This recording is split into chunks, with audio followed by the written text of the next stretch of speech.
Dear viewers, সকলকে আন্তরিক শুভেচ্ছা এবং অভিনন্দন জানাচ্ছি। আজকে আমি আপনাদের সাথে আলোচনা করব যে ট্যাক্স মুক্ত আয়ের সীমা কি এবং কোন কোন ক্ষেত্রে ট্যাক্স মুক্ত আয়ের সীমার প্রযোজ্য হবে এবং আয়ের সীমা কি সবার জন্য সমান নাকি ক্ষেত্র বিশেষে আয়ের সীমার কোনো তারতম্য আছে, কম বেশি আছে। এই বিষয়গুলো নিয়ে আজকে এই ভিডিওতে আমি আপনাদের সাথে বিস্তারিত আলোচনা করব। আশা করি পুরো ভিডিওটা সাথেই থাকবেন। প্রিয় বন্ধুরা, ট্যাক্স মুক্ত আয়ের সীমা হচ্ছে যে এমন একটা ইনকামের সীমা যেই সীমাটা বা ন্যাশনাল বোর্ড অফ রেভিনিউ নির্ধারণ করে দেয়। ওই সীমা পর্যন্ত যদি কারো ইনকাম হয় ওই আয় বর্ষে তাকে আর রিটার্ন সাবমিট করতে হয় না, বা বিশেষ ক্ষেত্র ছাড়া সাধারণভাবে তাকে আর রিটার্ন সাবমিট করতে হয় না। এটা সাধারণত ন্যাশনাল বোর্ড অফ রেভিনিউ ইনকাম ট্যাক্স পরিপত্র নামে প্রতি বছর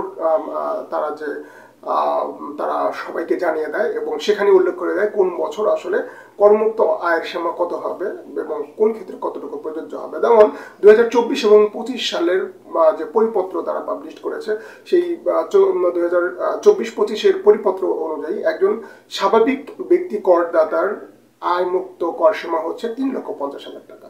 তার মানে আপনি যদি একজন ইনকাম আর্নার হন এবং আপনার যদি 2024 এবং 25 আয় বর্ষে আপনার ইনকাম যদি 3,50,000 টাকা বা তার কম হয়, তাহলে আপনাকে ট্যাক্সও দিতে হবে না। এটা সাধারণ ক্ষেত্রে। স্পেশাল ক্ষেত্রে অন্য কথা, এবং আপনাকে রিটার্নও সাবমিট করতে হবে না।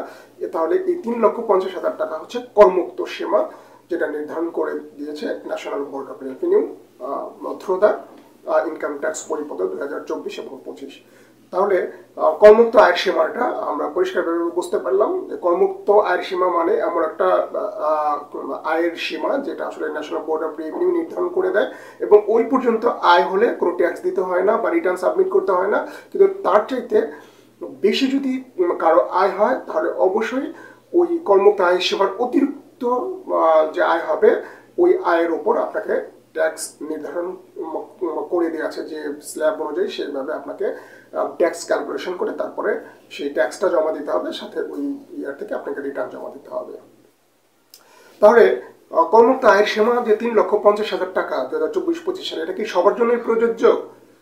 না বন্ধুরা, এই 3,50,000 টাকা হলো স্বাভাবিক যারা ব্যক্তি রয়েছে, স্বাভাবিক ট্যাক্স পেয়ার যারা রয়েছে, স্বাভাবিক যে সিটিজেন রয়েছে আমাদের বাংলাদেশে, এই প্রত্যেকের জন্য স্বাভাবিক ব্যক্তি ট্যাক্স যারা রয়েছে, ট্যাক্স পেয়ার রয়েছে বা স্বাভাবিক যারা ব্যক্তি রয়েছে, তাদের ক্ষেত্রে এই করমুক্ত আয়ের সীমা হচ্ছে 3,50,000 টাকা। ওকে।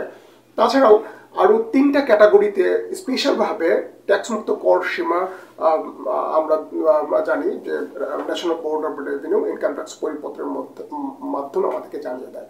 যেমন তার মধ্যে একটা হচ্ছে যে কোনো মহিলা ট্যাক্স পেয়ার যদি হয়, করদাতা যদি হয়, অথবা কোনো বয়স্ক করদাতা যারা রয়েছে, যার বয়স 65 বছর বা তার যদি বয়স 65 বছরের বেশি হয়, 65 বছর অথবা তার চাইতে বেশি বয়সের যদি কোনো করদাতা থাকে, তাহলে তার করমুক্ত আয়ের সীমা হবে 4 লক্ষ টাকা।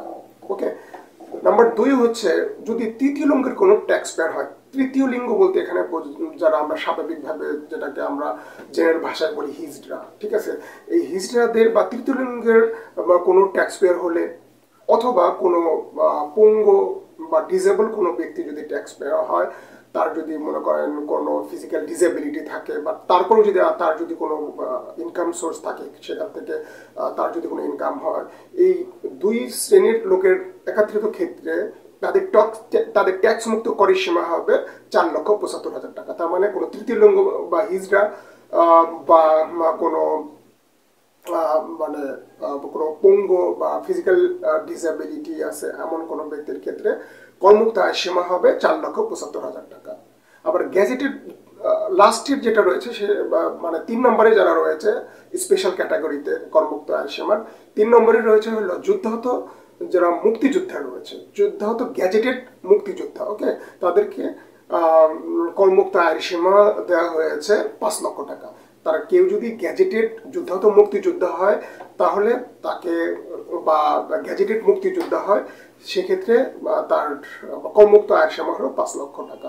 তবে আপনি মুখে মুখে বললেন মুক্তিযোদ্ধা, সেক্ষেত্রে কিন্তু হবে না। আপনাকে অবশ্যই গ্যাজেটেড হতে হবে, আপনার তালিকাভুক্ত হবে এবং সেটা গ্যাজেটেড তালিকাভুক্ত হতে হবে। সেই ক্ষেত্রেই শুধুমাত্র আপনি যদি হন সেক্ষেত্রে আপনি 5 লক্ষ টাকা পর্যন্ত করমুক্ত আয় সীমা পাবেন। কিন্তু আপনি মুক্তিযোদ্ধা, আপনি গ্যাজেটেড নন, সেক্ষেত্রে কিন্তু আপনি এই সীমার আওতাভুক্ত হবে না। সেক্ষেত্রে আপনার সাধারণ পাবলিক হিসেবে যে 3,50,000 টাকা, সেক্ষেত্রে আপনার ট্যাক্স মুক্ত কর সীমা যেটা বলে সেই ক্ষেত্রে আপনার ক্ষেত্রে প্রযোজ্য হবে। ওকে, গ্যাজেটেড মুক্তিযোদ্ধা হলেই সেক্ষেত্রে 5 লক্ষ টাকা পর্যন্ত করমুক্ত সীমা থাকবে। তো বন্ধুরা, এই ছিল আসলে আমাদের ট্যাক্স মুক্ত যে কর সীমা এবং ট্যাক্স মুক্ত কর সীমার যে বিভিন্ন ধাপ সে বিষয়ে বিস্তারিত আলোচনা। আশা করি ভিডিওটা আপনারা বুঝতে পেরেছেন যে কার ক্ষেত্রে কত করমুক্ত সীমা প্রযোজ্য হয় এবং কোন ক্ষেত্রে প্রযোজ্য হয়, সেই সাথে করমুক্ত সীমাটা কি। প্রিয় বন্ধুরা, আমরা পরবর্তী ভিডিও দেখার আমন্ত্রণ জানাচ্ছি আপনাকে, এবং ট্যাক্স, ভ্যাট এবং ব্যাংকিং রিলেটেড কোনো সমস্যা থাকলে আমাদের ভিডিওতে আপনারা কমেন্ট করে আমাদেরকে জানাতে পারেন বা আমাদের সাথে আপনি কমিউনিকেট করতে পারেন। পরবর্তী ভিডিও দেখার আমন্ত্রণ জানিয়ে আজকের মতো এখানেই বিদায় নিচ্ছি।